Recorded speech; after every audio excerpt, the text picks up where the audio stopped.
So, guys, our next book is How to Be a Woman with Caitlin Moran. Yes. And I thought I'd cheer you up, guys, because I know that you've been pretty depressed with the books I've been choosing. So this is a person who's a journalist. She writes for like various publications. She's a comedian, and now she's an author, and she's known to be a feminist as well. So this is a funny book, but it's part rant, part autobiographical. It's sold 400,000 copies in 16 countries, so she's done pretty well, actually, for somebody who's, I guess, a first-time author. So, Mary, do you want to explain more about it? Yeah, well, I really love this book. I was the one who kind of suggested we read it. And it's just Caitlin Moran. It's pretty much explains her life from 13 onward and how, you know, becoming a woman, but puts it within the context of society and, dare I say, feminism. And yeah, it's just, it's a really honest book, and I think it's very interesting. And one of my favorite parts when she talks about having children versus abortion and choice there, and I just really loved it. It was hilarious, and I thought it made a lot of really good points.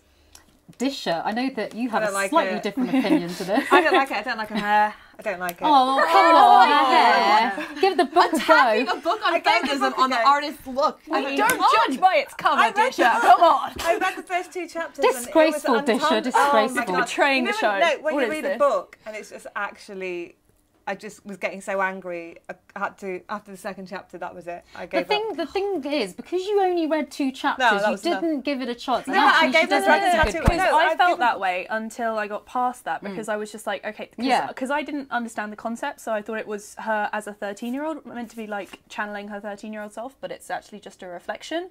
So I was just sitting there thinking, like, why is this 13-year-old girl talking about the female eunuch and Socrates? This is weird. But then she actually gets into it, and it's just all of her discussions about the modern perceptions of feminism are so amazing. I love so many books that are about feminism. It's just like, it's not. It talks about feminism, and this is different. This is different, Disha. She's done it in a different way. No, I think that's what's important about it, is that it is different, and it is like, it puts it within the context. And it's going, no, like all these modern perceptions of feminism, of feminists being angry and hating men and hating the world and all this stuff, is just completely just wrong.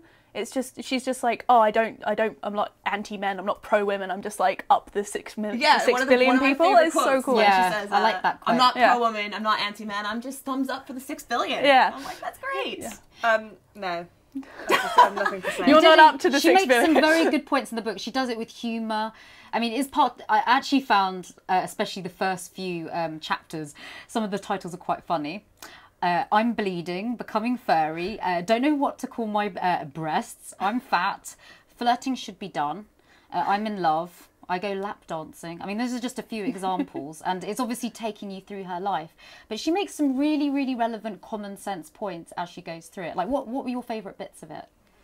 My bit was when she's like, right, for women who don't know how to define themselves as feminists, you should listen to this. It's like, okay, well, do you have a down there?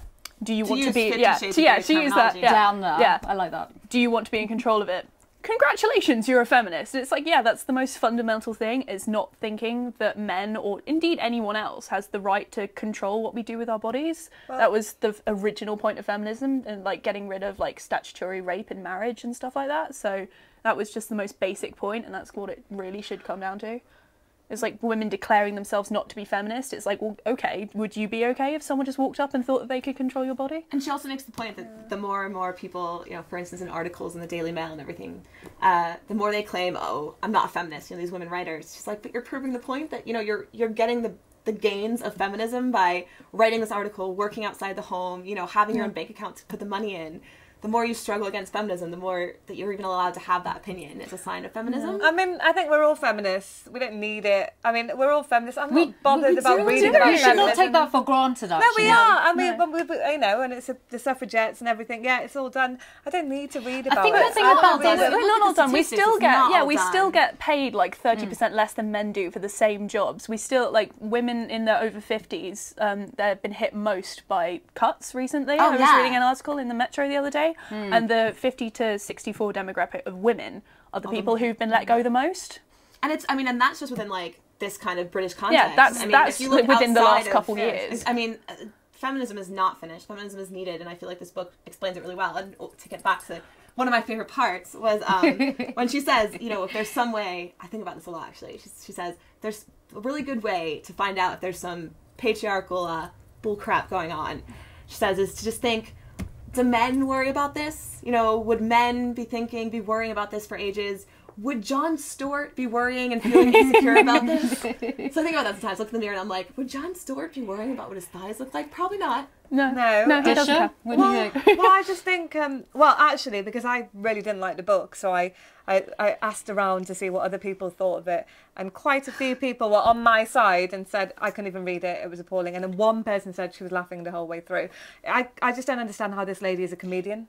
I literally laughed. She is actually I really, I have to say, funny. I wasn't expecting to laugh actually. I think maybe I thought she was going to be trying too hard or something, but she actually did make me laugh out loud. Yeah. Like, I had moments, especially in the early bits where she was talking about her childhood and growing up in Wolverhampton, you know, being like part of like a big family and, you know, having to learn how to become a woman and all the insecurities you deal with being a girl, you know, getting your first period, finding your first bra, all those things that women have to deal with that men don't have to deal with. It's kind of, the way she talks about it is really, really funny, actually. And yeah, and the way she puts it, I think, into context, and it's very relatable. It is very relatable. Most girls can like relate with it, and just for that aspect, even if you weren't into the feminist bit, it's actually I mean, really like good her art to backstory read. is better than the feminist bit. I mean, yeah, so there is some. I love the discussions at the end of each chapter where she like relates. So she'll be like, okay, so this is what I've been going through, and this is how it relates to like common society, and why do we consider it this way, and why do we think of it this way, and why do women care about it more than men do, or what? Just it's the explorations were my favourite bit. She actually, there was one really interesting bit in it which really stuck in my head, because she says, you know, men don't hate women because, you know, obviously feminists feel like, you know, men must hate women or whatever. But she made this really interesting point which made me think. I don't know about what you think about this, but you know, women in history up until this point have never had the chances that men have to be the greatest philosophers. You know, we don't have a female Einstein. We don't have all these great people. They're all men. So, and we've just only had the vote in the, you know, just recently, and we're just getting going. So it's not that men actually hate women. It's just that we haven't you know, proven ourselves to the same extent. So they don't look at us like that. And then also, I don't think us as women have those role models yet to follow to like, you know. Yeah, and that's why I think that's why we do need feminism, because I mean we're a very lucky generation or generations who've always had the vote and always had these kind of examples. We take it for granted, like we don't think that much exactly. about it. There's still so much to do. In school, when you're learning about history, all of the great role models and achievers are usually men. Unless it's like writers, like recently writers and like nurses have become like the big role models for females, but we need to get some more role models. Definitely. People, like women need to get that out there and do some stuff so that we can look, so like little girls can look up to them. Do some stuff. Come on, we can do it. Miranda did something. She wrote a book. Did, and it was great. Amazing. But I think sorry to quote one more time, but like I think saying everything's my favorite part, but one of my other favorite parts was when she talks about this lack of role models, and then she says, you know, as a teenage girl, the role models you do have, Sylvia Plath, Joan of Arc, etc., these strong women who did make it in history, they all ended up lonely and sad. And she says, you know, as a teenage girl, you can know that it's right, but you don't want to be lonely. And that's so important. So, it's easier to conform. Like, for instance, we spend a lot of our time, she goes through a lot of the chapters talking about how we just spend a lot of time trying to conform, you know, with like what how much society wants. Time we take getting ready for parties and stuff. Yeah, we have to wear our high heels and our, you know, circulating stopping panties and, you know, things like that. You know, why do we spend so much time doing all these things? But it's just, I guess it's part of us being a woman today. We spend a lot of time doing those things. But does Jon Stewart, that's what I took from the book. Does Jon Stewart take that long? Does he feel the need to wear high heels? Well, we don't know if he wears panties, but maybe we could find out. Anyway, so what would we rate this book out of 10?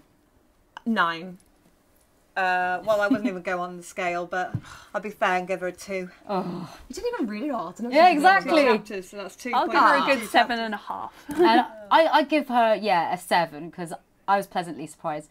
So a mixed panel, most of us like it actually. I would give it a go if you're a woman. If you feel like a laugh and you feel like learning a little bit about female history, it's pretty good. So that's Caitlin Moran's How to Be a Woman.